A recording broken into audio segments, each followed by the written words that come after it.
Western Union ဆိုတာနိုင်ငံတကာငွေလွှဲငွေထုတ်ဝန်ဆောင်မှုလုပ်ငန်းလုပ်နေတဲ့လုပ်ငန်းတစ်ခုဖြစ်ပါတယ်အခုချိန်မှာဆိုရင်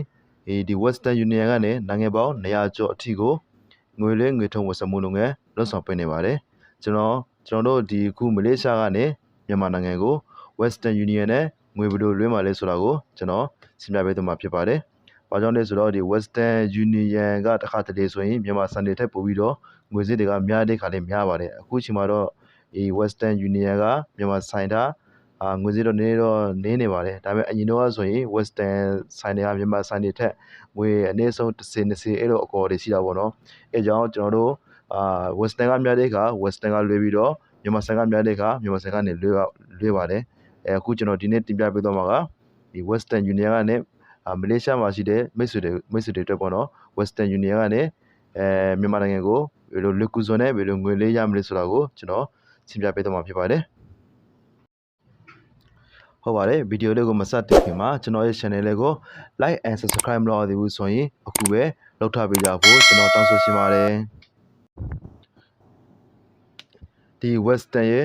့အားနည်းချက်နဲ့အားသာချက်တွေကိုကျွန်တော်အရင်ဆုံးရှင်းပြချင်ပါတယ်ဘာလို့လဲဆိုတော့ဒီအားနည်းချက်အားသာချက်တွေကလူတိုင်းသိထားသိနေတင်တော့ပါဒီငိုလေးတဲ့ process ကတော့သိမများဘူးခဏလေးပဲဆိုတော့လေအဲ့ဒါတွေကိုကျွန်တော်နောက်မှဒီရှင်းပြတဲ့အခါပြီးမှကျွန်တော်နောက်မှငွေဘယ်လိုလွှဲရမလဲဆိုတာကိုကျွန်တော်တင်ပြပေးသွားမှာပါအခုချိန်မှာဒီအားနည်းချက်နဲ့အားသာချက်တွေကိုကျွန်တော်အရင်ဆုံးရှင်းပြပေးသွားပါမယ်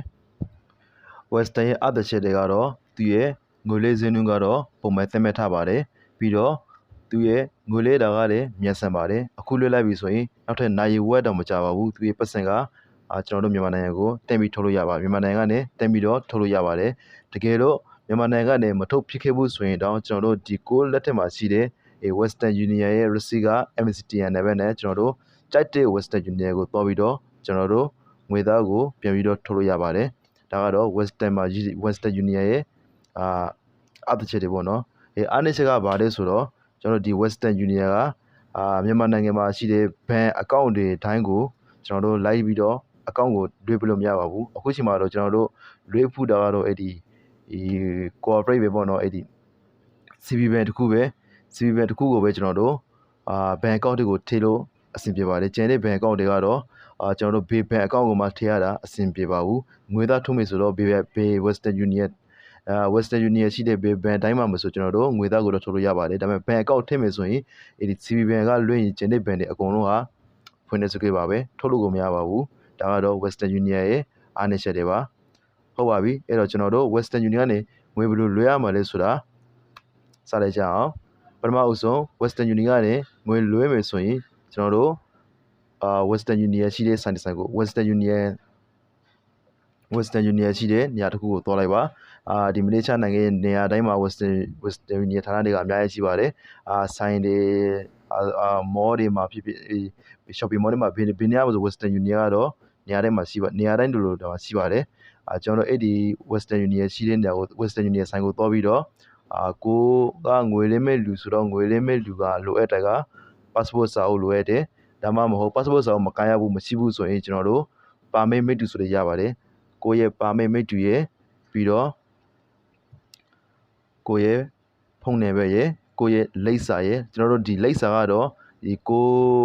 လိပ်စာကတော့အတိအကျမလိုပါဘူးကျွန်တော်တို့ဒီကိုနေတဲ့နေရာမဟုတ်လေလိပ်စာကိုအလုပ်တဲ့နေရာတစ်ခုဆိုရပါတယ်ဒါမှမဟုတ်ကိုရဲ့ဒီဂျလက်ကမှာပါတဲ့လိပ်စာတိုင်းဆိုလေအဆင်ပြေပါတယ်လိပ်စာကတော့ဒီတော့အတိအကျမလိုပါဘူးပြီးတော့ကိုရဲ့ငွေလေးမဲ့အမောက်ပြီးတော့ငွေလေးခရဲ့ဒါပဲလိုရပါတယ်ပြီးတော့ကျွန်တော်တို့ငွေလက်ခံမဲ့လူဖက်ကဗါတယ်လိုအပ်လဲဆိုတော့ငွေလက်ခံမဲ့လူရဲ့နာမည်ရဲ့သူ့ရဲ့ဖုန်းနံပါတ်ရဲ့သူ့ရဲ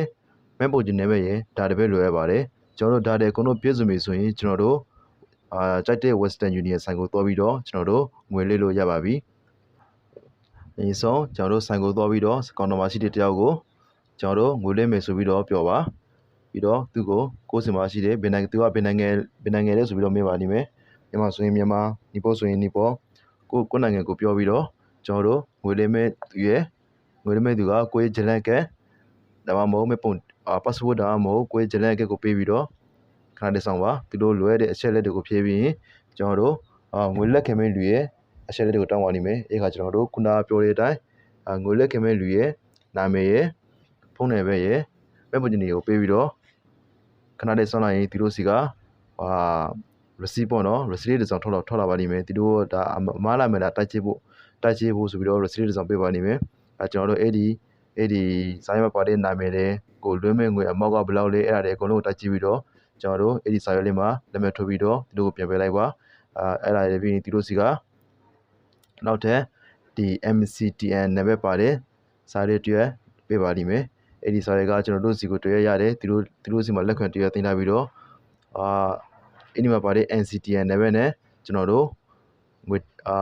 အဲ့ဒီမှာပါတဲ့ NCTN နံပါတ်ကိုကျွန်တော်တို့မြန်မာနိုင်ငံမှာရှိတဲ့ကိုယ့်ရဲ့ငွေလက်ခံမဲ့လူကိုဖုန်းနဲ့တက်ပေါ်ရပို့ပြီးတော့မြန်မာနိုင်ငံမှာရှိတဲ့ကြိုက်တဲ့ဘဏ်တွေစီမှာWestern Union ရှိတဲ့ကြိုက်တဲ့ဘဏ်စီမှာကျွန်တော်တို့ငွေလဲပြီးတော့နိုင်ရွက်အတွင်းမှာကျွန်တော်တို့တော်ထုတ်လို့ရပါတယ်ကျွန်တော်တို့ Western Union ကနေငွေလဲရင်ကျွန်တော်တို့လွှဲတဲ့လောက်1000ကနေ3000အထိကိုစင်ကားချက်ပဲကုန်ပါတယ်3000ကနေ9000အထိကိုလာမသိဘူး9000အထိကိုဆိုရင်25ချက်လာမသိအဲ့လောက်ပေးရပါတယ်သူရဲ့ငွေလဲခါကတော့သူရဲ့ဆိုင်တိုင်းမှာပေါ့နော်စာရွက်နဲ့ကတ်ထားပါတယ်ငွေဈေးကဘယ်လောက်ငွေလဲခါဘယ်လောက်ဆိုပြီးတော့စာရွက်နဲ့အတိအကျကတ်ထားပါတယ်ငွေလဲပြီးတော့ပြီဆိုရင်ကိုယ့်ရဲ့ passport စာအုပ်ဒါမှမဟုတ်ဂျလန်ကက်ကိုပြန်ပြီးတော့ယူခဲ့ဖို့မမေ့ကြပါနဲ့ဒါတွေကခဏမေ့တယ်လို့ပါအစွန်းလေးကြည့်ပြီးတော့ပြီဆိုရင်ကိုယ့်ရဲ့မသိသေးတဲ့မိတ်ဆွေတင်ငယ်ရှိနေတရားအောင်လေပြန်လေညဝေပေးခဲ့ဖို့မမေ့ပါနဲ့နော်အားလုံးကိုကျေးဇူးတင်ပါတယ်ဘိုင်ဘိုင်